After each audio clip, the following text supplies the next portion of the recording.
Hey everybody, this is Jesse with Fishing the Dream, and I thought I'd go over how I rig my wacky worms, different styles I use.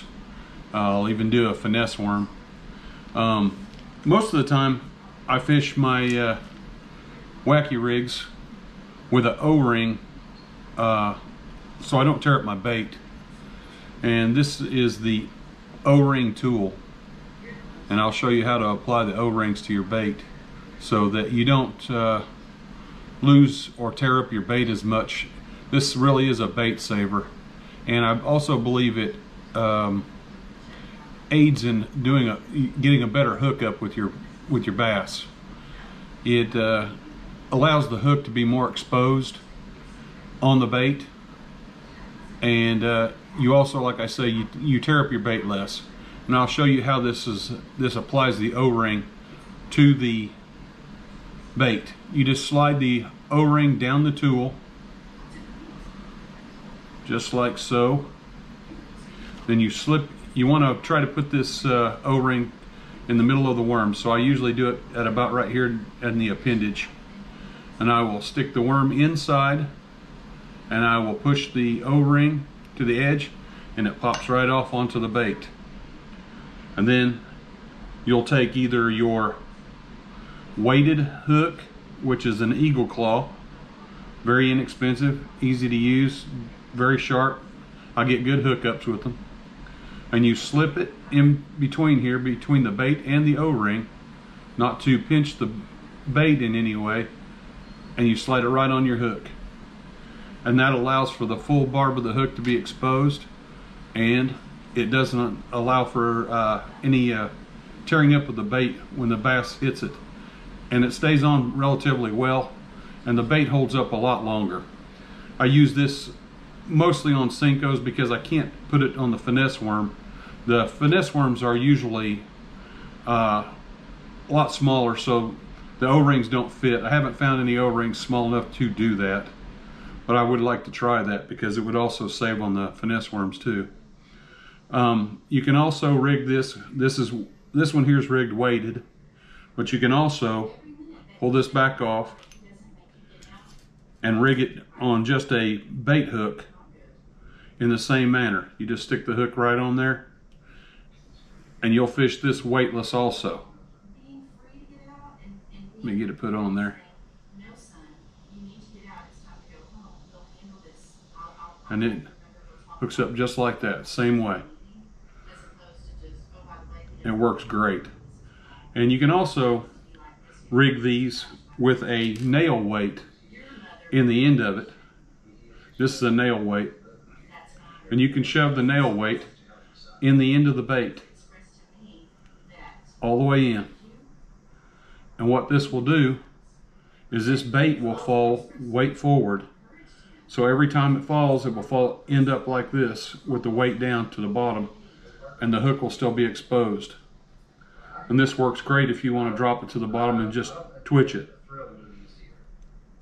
So that's about how I rig it on my Senkos or my Yum Dingers. But when it comes to the finesse worm, such as this, like this Zoom finesse worm, it's 4-inch. I generally just do it with a bait hook, just a bare hook, and I fish it weightless most of the time. And I usually fish it right in the middle of the appendage, so it's equal amounts on either side. So when this falls through the water, it will undulate as it goes to the bottom, which draws strikes.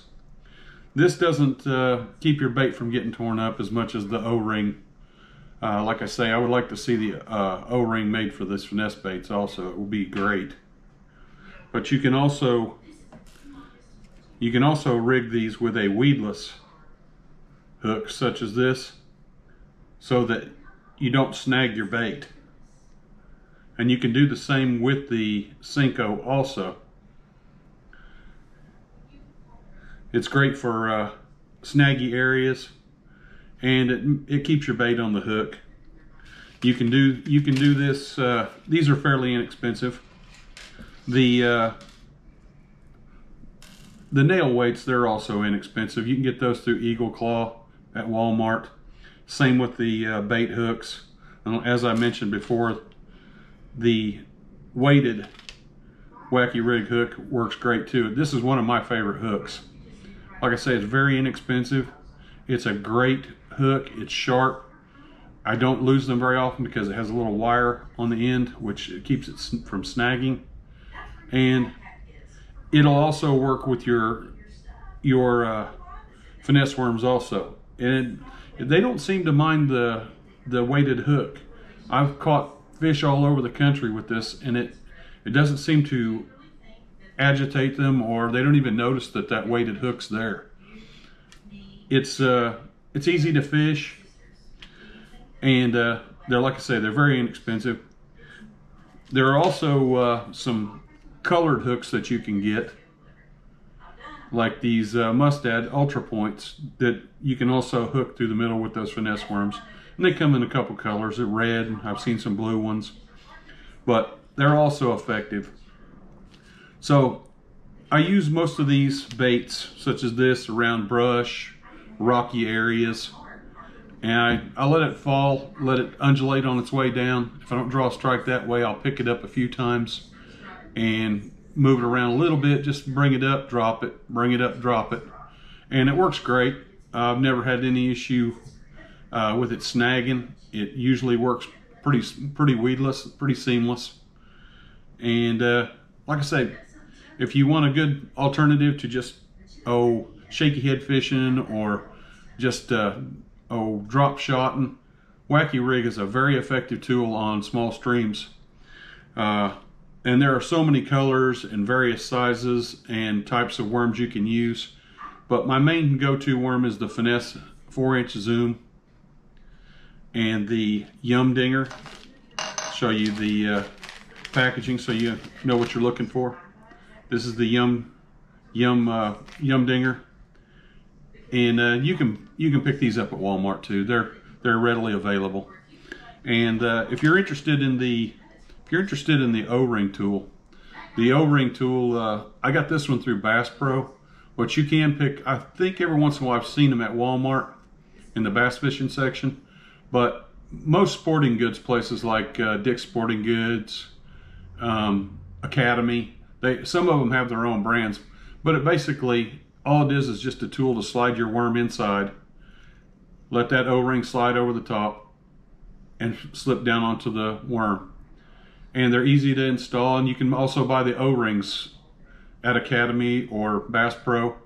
Like I say, it's a fairly inexpensive tool. It only costs like $5, and it works great, and it makes it easier, and it also saves you a lot of money on bait, because I can use one of these worms most of the afternoon and not ever get torn up or beat up, versus shoving a hook through it and the fish dragging the hook through the bait and destroying the bait. So it does save you some money in the long run. So if you're interested in these kind of things and you like this video, hit the like button and subscribe. I appreciate the support. Thank you.